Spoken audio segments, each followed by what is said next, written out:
Hi, welcome to the March 2020 Bourne Review. I'm Susan Barlow. Bourne residents are hunkered down in an effort to slow the spread of the coronavirus. First, some headline news and announcements. We, the Board of Selectmen of the Town of Bourne, Massachusetts, hereby declare that immediately and effective as of Tuesday, March 17, 2020, a state of emergency is declared to exist in Bourne. Governor Charlie Baker orders all non-essential businesses to cease in-person operation, directs the Department of Public Health to issue stay-at-home advisory for 2 weeks until April 7th. That was changed on March 26th when the order was extended until May 4th. Our restaurants have really suffered since they were required to switch to takeout and delivery service only. Some of Bourne's most popular dine-in restaurants, such as the Mezzaluna, the Lobster Trap, the Daily Brew, and others, tried to maintain a takeout-only business, but found it wasn't a viable option and have since closed temporarily. We wish all our restaurants well and perseverance during this tough time, and we'll see you on the other side. On March 19th, there was a confirmed case of COVID-19 at the Cape Cod Senior Residences in Aptucxet. What do you do if you think you have coronavirus symptoms? Call your doctor if you are experiencing symptoms. If you do not have a primary care physician, call the dedicated call center at 508-862-5595 to be screened for COVID-19 testing with a Cape Cod healthcare clinical provider via the telephone. Please note that the call center is open from Monday through Friday from 8 a.m. to 7 p.m. and Saturdays and Sundays from 8 a.m. to 4 p.m.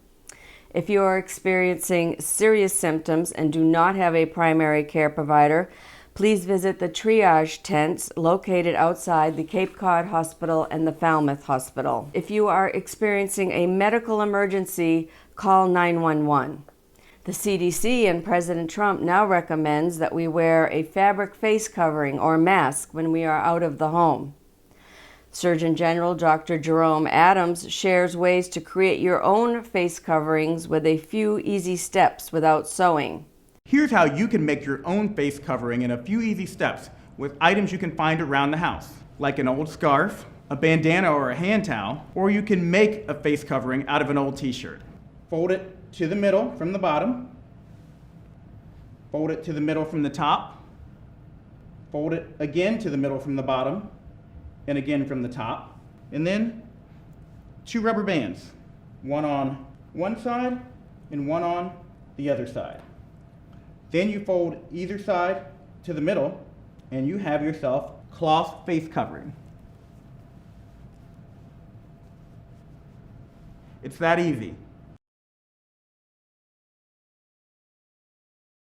For Massachusetts updates on the coronavirus, visit www.mass.gov/COVID-19-updates.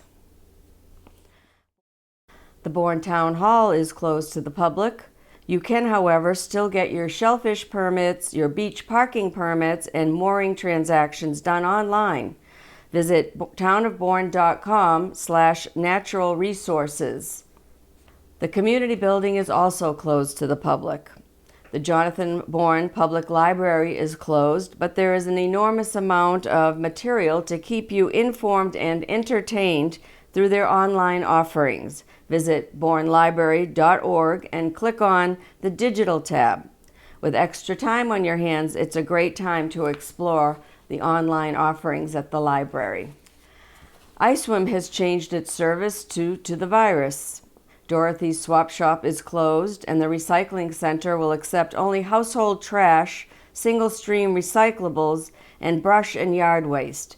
Residents are asked not to bring any other items to the landfill. The hours of operation remain the same, Wednesday through Monday, 7 a.m. to 3 p.m., closed Tuesdays until after the Memorial Day. Recycling pickup is now every other week. Bourne's Market Basket has senior shopping times every Tuesday, Wednesday, and Thursday, 5:30 a.m. to 7 a.m. It's also limiting the number of shoppers in the store at one time. Shaw's Supermarket has senior hours 7 a.m. to 9 a.m. on Tuesdays and Thursdays.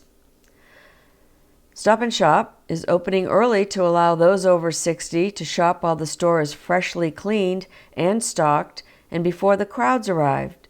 A designated entrance for seniors will be open 6 a.m. to 7:30 a.m. every day. Target is reserving the first hour of shopping on Tuesdays and Wednesdays from 8 a.m. to 9 a.m. for seniors and persons at high risk. Walmart has a senior shopping time from 6 a.m. to 7 a.m. on Tuesdays. If you don't want to go into a store, shop online and get food delivered or pick up your completed order at the store. Online services are available at Stop and Shop, Shaw's, Aldi's, and Walmart. Friends of the Jonathan Bourne Public Library are sponsoring two $2,500 scholarships to help high school seniors planning to attend an institution of higher learning. Applications may be downloaded from the library's website at bournelibrary.org and are due by Friday, May 1st at 5 p.m. The Friends of the Jonathan Bourne Library will be hosting a Zoom virtual book club to keep us all connected and entertained. First book is Jane Austen's Emma. The date will be mid-April. Please check the library website or Friends Facebook page for details. Emma can be read free from the library website on Freeding and other digital reading sites.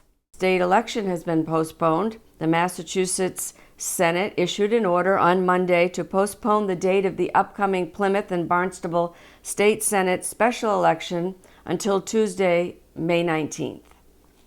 Town meeting has been postponed until June.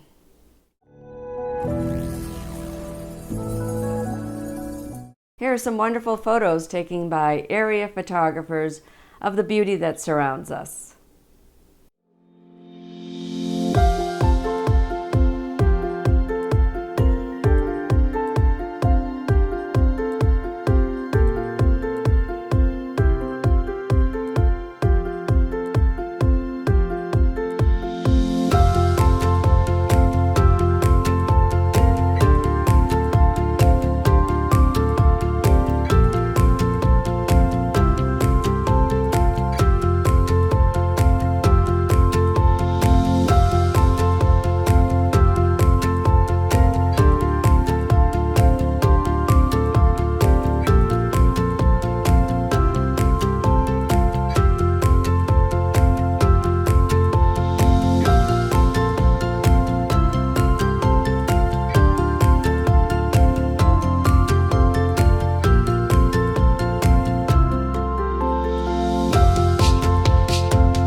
And now our featured stories. Many people are taking advantage of this time to get some spring projects done inside the home as well as gardening outside. Skip Barlow of the Bourne Historical Society is passing the time working on the newly donated boat, the Sultana, at the Aptucxet Museums. Hi, I'm Skip Barlow, and I'm one of the volunteers here at the Aptucxet Trading Post. And we have a lot of different things here. We've got the Aptucxet Trading Post, of course, and we have the windmill, and we have the railroad station. But recently, the Woods Hole Museum gifted us a new boat. We've had an old boat here for quite a while, and you'll see it in a minute.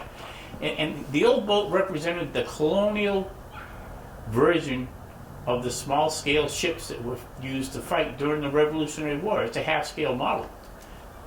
And the Woods Hole Museum actually happened to have a half-scale model of a British schooner, also from the Revolutionary period. And they donated it to us. They've had it since 2014. And it's a replica also. It's a half-scale model. So we're going to have the colonial version and the British version built right here on the property for people to see. The interesting thing about this boat, the Sultana, it was built in the late 1760s in Boston. It was built right here. The British took it back to England and documented it and checked it all out and thought it was a real well-built coastal schooner. And they decided to use it here on the coast of the east coast of the United States to impose the tea tax and collect taxes from people and basically bully the colonists into giving up all their money. And the colonists did revolt. But you can see the characteristics of both boats in these pictures. I happen to be working, these are the masts for the Sultana, which is the name of the British boat. And they came out of the Falmouth Town Forest. The fellows from Woods Hole, little boat club at the museum, went in and selected these trees in the town forest. And the town cut them down and gave them to them. And they came as part of the package to us. And we have one mast here that hasn't been worked on too much. This one here has had most of the bark taken off of it. And I'm just now sanding it, trying to get it to look presentable. I'm not a boat builder. I'm a retired clam digger. But I can sand wood. And anybody who wants to come help, come on down. We'd love to have volunteers here at Aptucxet. And as you can see, we've got a bunch of heavy-duty lumber that we're going to cut up to use for the trim of the boat down here. Last year, we redid the salt works here with CPA money. And we saved all the timbers that weren't rotten.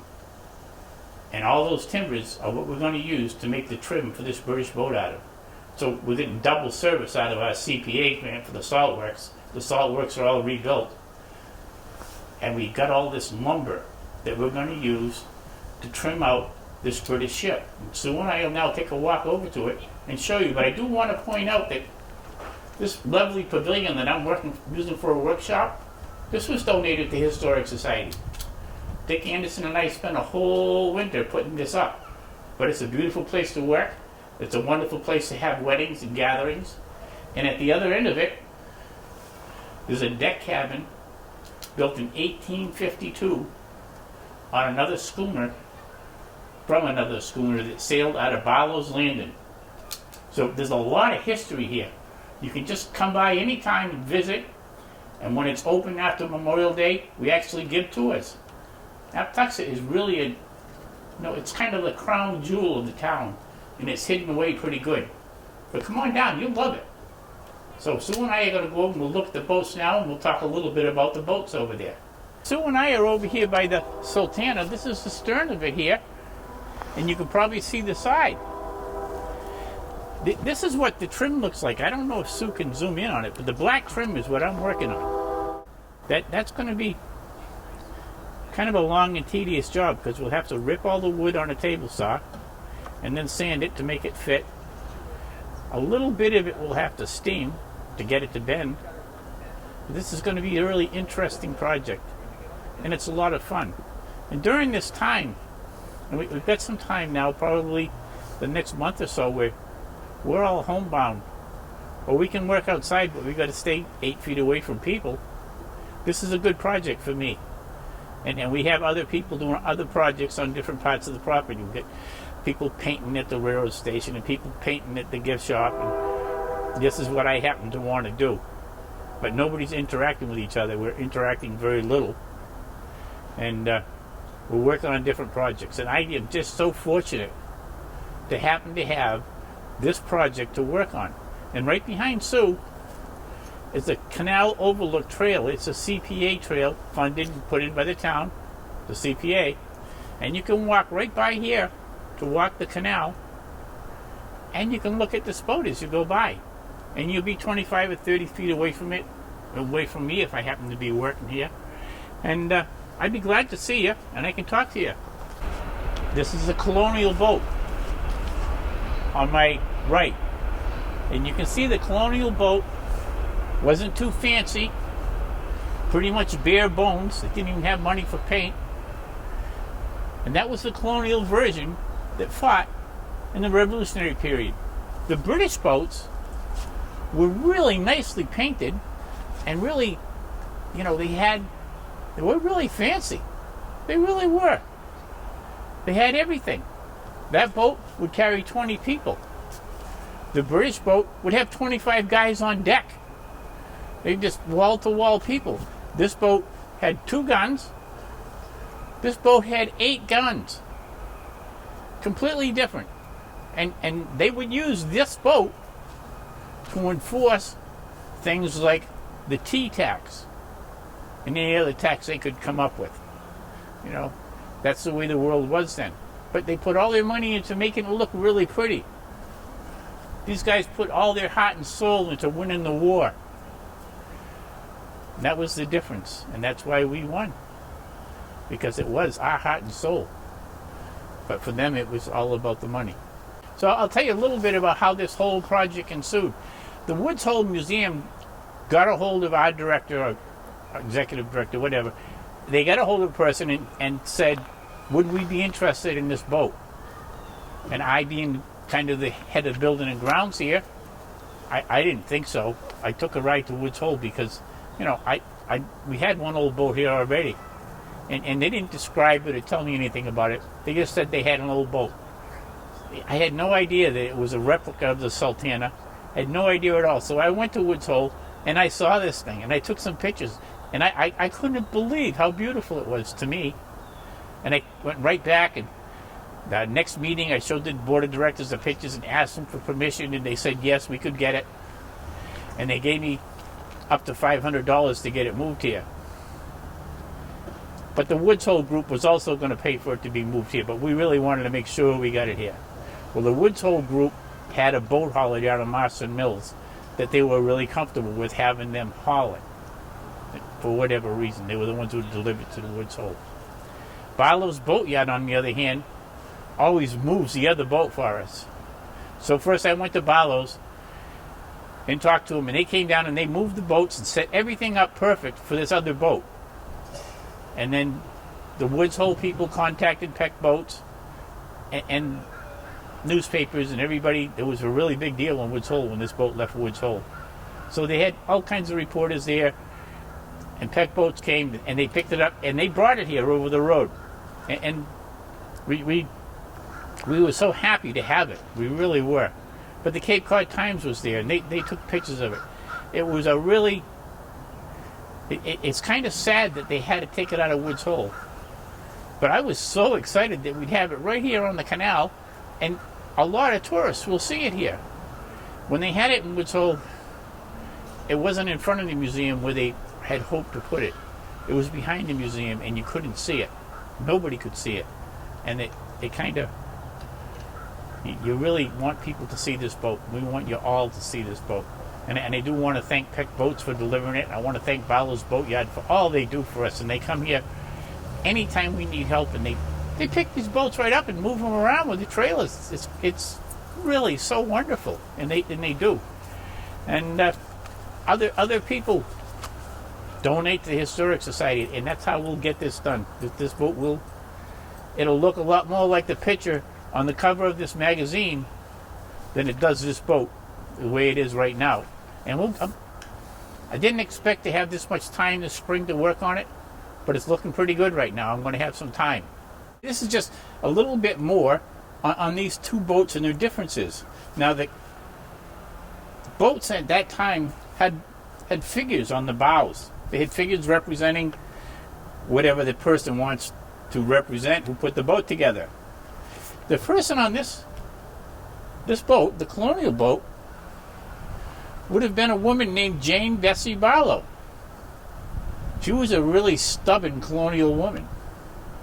And in 1668, she was convicted of making and selling her liquor to the Native Americans here, and she was thrown in stocks and treated really poorly by the residents of Sandwich.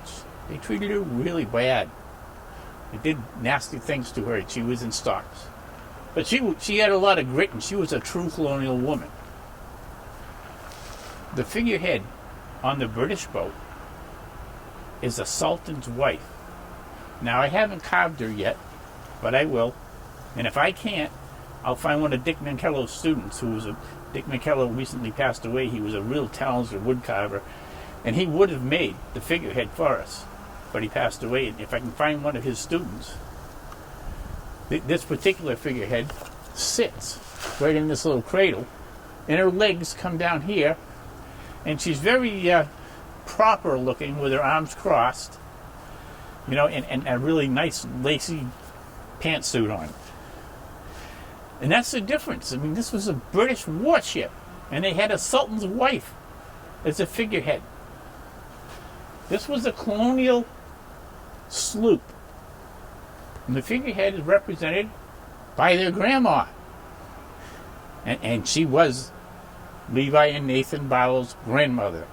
And she was really a notorious woman. So that's kind of the difference between the British and the colonists at the time. The colonists were true grit.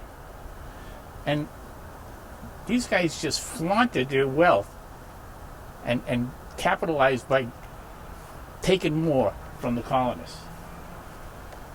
So that's kind of the story, and actually the bowsprits tell it all, the figureheads. And I'll do my best to get this one done, and you'll really like it. She's white and pure, unbelievable.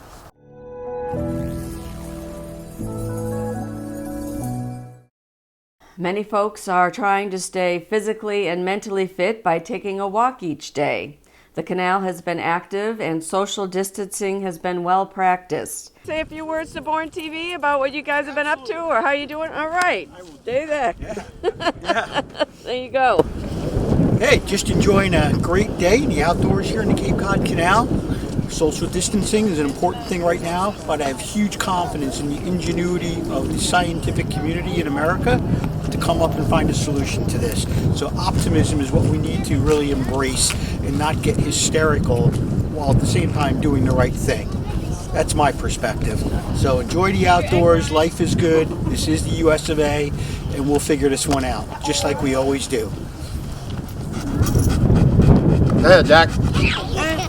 I like coloring and I like my dog, and his name's Merlin. Going for walks. I colored a lot of pictures for a long time.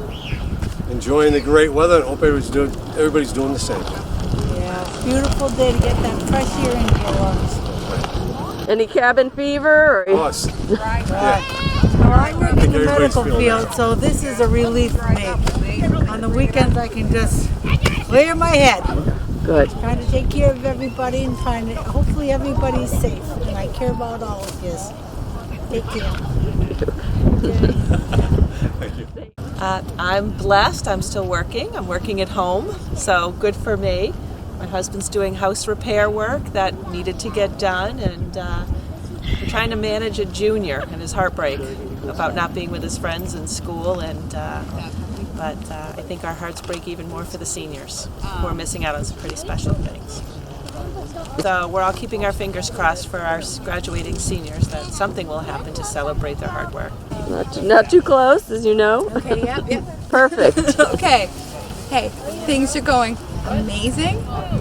Life is good. People are out respecting each other, respecting space, spatial issues. Life is good. People are being responsible. Thank you. Thank you. I appreciate it. I work at a pizza place, so I'm a supervisor at a restaurant. And yeah. So have you switched over to just takeout, and how's that going? Yes, we have. Unfortunately, we are a cash-only business, so we're still using all the cash, which is not my favorite thing, but we can't really change over, I guess. Well, I'm optimistic, but, kind of boring. It is what it is. You got to deal with it. Hopefully everybody will do the right thing. So now I got to go home and hibernate.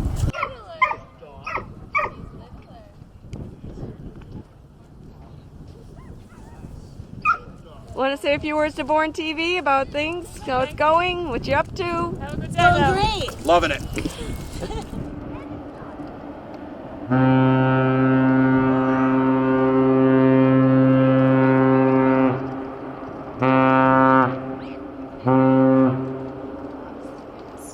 And the eiders swimming in the canal have been extremely entertaining.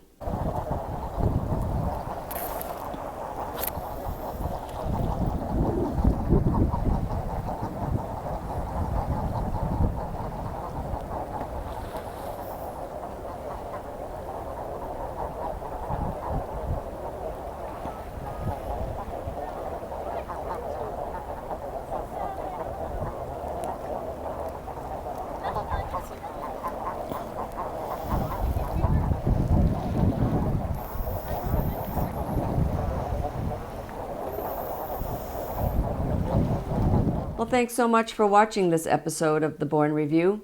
Please remember to practice social distancing, frequent hand washing, try not to touch your face, and try to frequently wash down and wipe down surfaces in your home. Stay safe, and if possible, just stay home.